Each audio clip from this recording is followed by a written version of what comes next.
আজকে তাকেই পাইছি। আজকে আমি অনেক খুশি।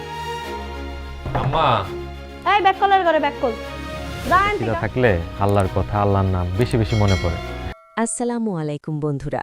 সত্যের মৃত্যু নেই নাটকের ৩ নম্বর পর্বটি আমরা সবাই ইতিমধ্যে দেখে ফেলেছি এবং সালাউদ্দিনের সততা আমাদের সবাইকে মুগ্ধ করেছে।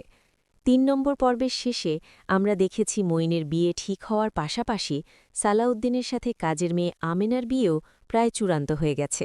সালাউদ্দিন যে পাগল নয়, বরং একজন খাঁটি মানুষ, তা মঈনের শ্বশুরবাড়ির লোকজন বুঝতে পেরেছে। আজকের ভিডিওতে আমি আপনাদের জানাবো ৪ নম্বর পর্বে ঠিক কি চমক আসতে যাচ্ছে। ভিডিওর মূল আলোচনায় যাওয়ার আগে আপনাদের কাছে ছোট্ট একটি অনুরোধ, আপনারা বর্তমানে কোন জেলা বা দেশ থেকে আমাদের ভিডিওটি দেখছেন তা অবশ্যই কমেন্ট করে জানান। আর সত্যের মৃত্যু নেই নাটকের প্রতিটি আপডেট সবার আগে পেতে আমাদের চ্যানেলটি সাবস্ক্রাইব করে রাখুন। বন্ধুরা, ৪ নম্বর পর্বে আমরা দেখতে পাব এক নাটকীয় মোড়। একই দিনে দুই ভাইয়ের বিয়ে ঠিক হওয়ায় সালাউদ্দিনের মা ও বড় ভাবি অত্যন্ত ক্ষিপ্ত হয়ে উঠবে।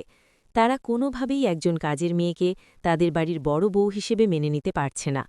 ৪ নম্বর পর্বে দেখা যাবে তারা আমেনাকে তাড়ানোর জন্য নতুন কোনো ষড়যন্ত্রের জাল বুনবে। অন্যদিকে সালাউদ্দিন ও আমেনার মধ্যে এক সুন্দর সম্পর্কের সূচনা হবে।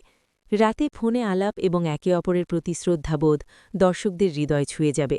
কিন্তু প্রশ্ন হল, সালাউদ্দিনের মা কি শেষ পর্যন্ত এই বিয়ে হতে দেবেন, নাকি বিয়ের দিনই কোনো বড় অঘটন ঘটবে? সব রোমাঞ্চকর উত্তর মিলবে আগামী পর্বে। এই নাটকটি সাধারণত ২ থেকে ৩ দিন পর পর ইগল ড্রামা সিরিজ চ্যানেলে মুক্তি পায়। সেই হিসেবে ৪ নম্বর পর্বটি আপনারা আগামী ২ দিনের মধ্যেই দেখতে পাবেন ইনশাআল্লাহ। বন্ধুরা, আপনাদের কি মনে হয়, সালাউদ্দিন কি তার ভালোবাসার মানুষকে ঘরে তুলতে পারবে? কমেন্ট করে আপনাদের মূল্যবান মতামত জানান। আজকের মতো এখানেই বিদায় নিচ্ছি। ধন্যবাদ।